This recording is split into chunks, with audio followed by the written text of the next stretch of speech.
السلام علیکم ورحمۃ اللہ وبرکاتہ۔ محرم الحرام کے اس مہینے میں کچھ خاص باتیں ہم آپ سے کرنا چاہتے ہیں۔ سب سے پہلی بات تو یہ کہ مسلمانوں کے یہاں یہ مہینہ محترم، معظم اور فضیلت والا ہے۔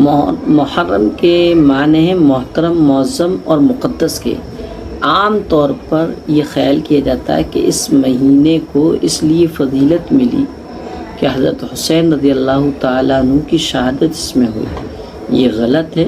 اس مہینے کی فضیلت اسلام سے بھی بہت پہلے سے ہے۔ جناب رسول اللہ صلی اللہ علیہ وسلم مدینہ طیبہ میں تشریف لائے تو یہود کو دیکھا، وہ اس دن روزہ رکھا کرتے ہیں۔ آپ نے فرمایا تم روزہ کیوں رکھتے ہو؟ کہنے لگے یہ بہت اچھا دن ہے۔ اس دن حق تعالیٰ نے بنو اسرائیل کو ان کے دشمن فرعون سے نجات دی، اس لیے حضرت موسیٰ علیہ السلام نے اس دن کا روزہ رکھا۔ یہ سن کر آپ صلی اللہ علیہ وسلم نے ارشاد فرمایا کہ ہم بنسبت تمہارے حضرت موسیٰ علیہ السلام کی موافقت کے زیادہ حقدار ہیں۔ پھر آپ نے خود بھی روزہ رکھا اور صحابہ اکرام کو بھی اس دن کے روزہ رکھنے کا حکم دیا۔ صحیح مسلم میں حضرت ابو ہریرہ رضی اللہ تعالیٰ عنہ سے روایت ہے کہ رمضان کے بعد افضل روزہ محرم کا روزہ ہے اور فرض نمازوں کے بعد افضل نماز تہجد کی نماز ہے۔ یہ بھی ارشاد فرمایا گیا کہ 10 محرم کو پیارے آقا حضرت محمد صلی اللہ علیہ وسلم بھی روزہ رکھتے ہیں اور مسلمان بھی روزہ رکھتے ہیں اور یہود بھی روزہ رکھتے ہیں، جس کی وجہ سے مسلمانوں کی یہود کے ساتھ ہلکی سی کاپی اور مشابہت پیدا ہو جاتی ہے۔ اس لیے اگر آئندہ اللہ کے رسول نے فرمایا اگر میں آئندہ سال زندہ رہا تو صرف عاشورہ کا روزہ نہیں رکھوں گا بلکہ اس کے ساتھ ایک روزہ اور ملاؤں گا، 9 محرم یا 11 محرم کا بھی روزہ رکھوں گا تاکہ یہودیوں کے ساتھ مشابہت ختم ہو جائے۔ اس لیے صحابہ اکرام رضی اللہ تعالی عنہم اجمعین نے عاشورہ کے روزے میں اس بات کا اہتمام کیا اور 9 محرم یا 11 محرم کا ایک روزہ اور ملا کر رکھا اور اس کو مستحب قرار دیا۔ تنہا عاشورہ کے روزے رکھنے کو حضور اقدس صلی اللہ علیہ وسلم کے اس ارشاد کی روشنی میں مکروہ تنزیہی اور خلاف اولا قرار دیا۔ امام بیہقی رحمۃ اللہ علیہ نے حدیث بیان فرمائی کہ جناب رسول اللہ صلی اللہ علیہ وسلم نے فرمایا جو شخص عاشورہ کے دن اہل و عیال پر وسعت کرے گا، حق تعالی شانہ سارے سال فراخ روزی عطا فرماتے رہیں گے۔ کئی لوگ اس مہینے میں خصوصاً عاشورہ کے دن ماتم کرتے ہیں اور غم کا اظہار کرتے ہیں، یہ گناہ ہے۔ اسلام میں ہمیں صبر و استقامت کی تعلیم دی ہے۔ زور زور سے رونا، پیٹنا، سینہ کوبی کرنا، کپڑے پھاڑنا اسلامی تعلیمات سے بہت دور ہیں، کوسوں دور ہیں۔ اسلام کا حکم تو یہ کہ کسی کے مرنے سے 3 دن بعد غم کا اظہار نہ کرو اور نہ سوگ مناؤ۔ صرف عورت کے لیے اپنے شوہر کے مرنے کے بعد 4 مہینے 10 دن تک سوگ منانا ضروری ہے۔ شوہر کے علاوہ کسی اور کا، چاہے وہ باپ ہو یا بھائی ہو یا بیٹا ہو، 3 دن کے بعد سوگ منانا جائز نہیں ہے۔ بعض لوگ سیدنا حضرت حسین رضی اللہ تعالیٰ عنہ کو سوگ مناتے ہیں، محرم میں اچھے کپڑے نہیں پہنتے، بیوی کے قریب نہیں جاتے، چارپائیوں کو الٹا کر دیتے ہیں وغیرہ وغیرہ، حالانکہ حضرت حسین کی شہادت کو تقریباً 1400 سال ہو چکے ہیں۔ یہ سب ناواقفیت کی باتیں ہیں۔ اللہ تعالیٰ ہم سب کو ہدایت پر رکھیں۔ جب وہ شہید ہوئے، غم اس وقت تو تھا، تمام عمر غم کرنا کسی کے واسطے شریعت میں حلال نہیں۔ غم مجلس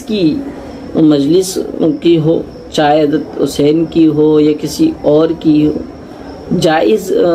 شریعت میں صبر کا ہے، حکم کس کا ہے؟ صبر کا، اور اس کے خلاف غم پیدا کرنا خود معصیت و گناہ ہے۔ مجمع کر کے شہادت حسین کا بیان روافظ کے ساتھ مشابہت ہے، اس لیے حرام ہے، اس لیے حرام ہے۔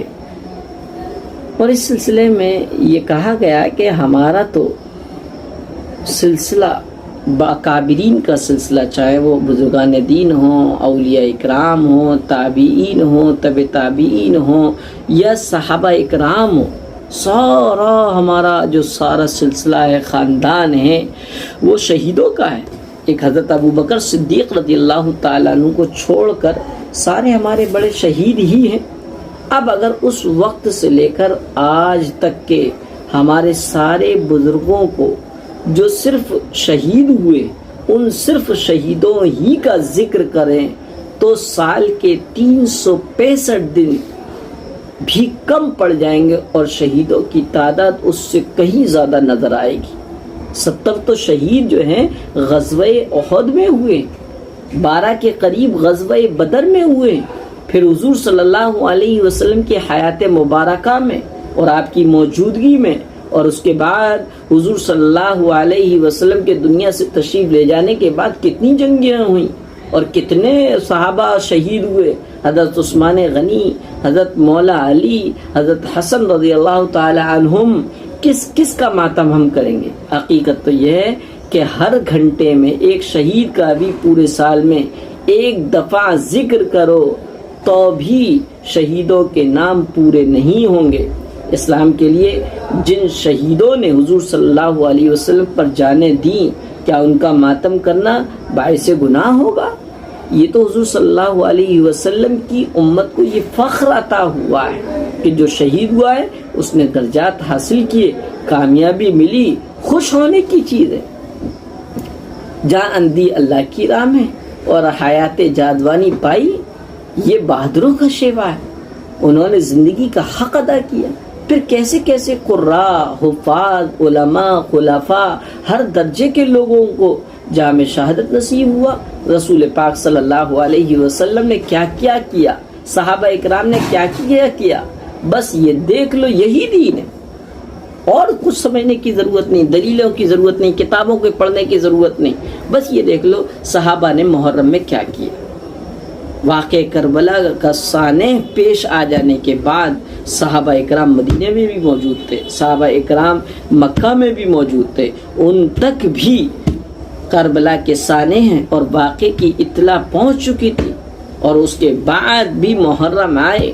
خود اہل بیت میں امام زین العابدین اور زینب جو تھیں وہ بھی بچے تھے، لیکن کسی سے بھی کوئی واقعہ اور کوئی ایسے عمل ثابت نہیں جو آج کل انہی کے نام پر اہل بیت سے محبت کرنے والے انہی کے آڑ لے کر دین سے کھلواڑ کر رہے ہیں، کہیں تعزیے کو، کہیں علم اٹھانے کو، کہیں تعزیوں کے نیچے سے گزر جانے کو، اور کہیں جو ہے حلیم اور کھچڑا بنا کے بانٹنے والوں کو، کہیں وہ شربت پلانے اور پینے والوں کو یہ کہتے ہوئے سنا گیا ہے کہ یہ تو بھئی یہی تو دین ہے۔ دین یہ کیسے ہو سکتا ہے؟ یہ ہمارا اور آپ کا اپنا گھڑا ہوا ہے۔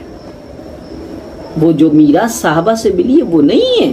صحابہ اکرام نے کوئی علم نہیں نکالا، کوئی تعدیہ نکالا، کوئی شربت کے سبیلوں کے اہتمام نہیں کیے لگانے کے، کسی کو کھچڑے اور حلیم کی راتوں کو دیکھ گھونٹ کے صبح کو نہیں کھلایا۔